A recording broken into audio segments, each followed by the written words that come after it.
Wala namang masamang uminom ng alak, lalo na kung birthday mo naman, di ba? Pero iba ang trip ng isang birthday boy sa Davao City. Nilooban niya ang isang establishment para magkapera pambili ng alak. Aniya sa frontline sa balita si Brian Montalvo ng News 5 Mindanao. Sa kuha ng CCTV, makikita ang pagdating ng isang lalaki sa medical laboratory sa Quimpo Boulevard sa Davao City pasado 1:00 ng madaling araw nitong linggo. Umupo siya sa harap ng pintuan. Maya-maya, hinubad niya ang kanyang damit at itinakip sa kanyang ulo. Saka bigla niyang binasag ang glass door gamit ang bato. Ipinasok ng suspect ang katawan nito sa salamin. Nang makapasok, isa-isa niyang binuksan ang mga drawer. Hindi na nakunan ang mga sumunod na pangyayari dahil pinatay ng suspect ang mga CCTV. Sa tulong ng concerned citizen, agad nahuli ang kawatan na naaktuhan sa loob ng establishmento.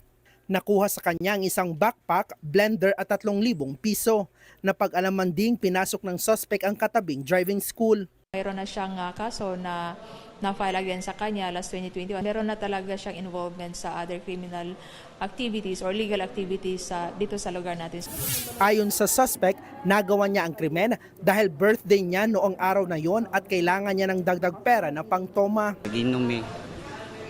Kauman. Kauman na mag-inom. Nakuluna ko ganang nakulangan ko sa kong ginom ba. Mga ito nakabuhat ninyo na ito.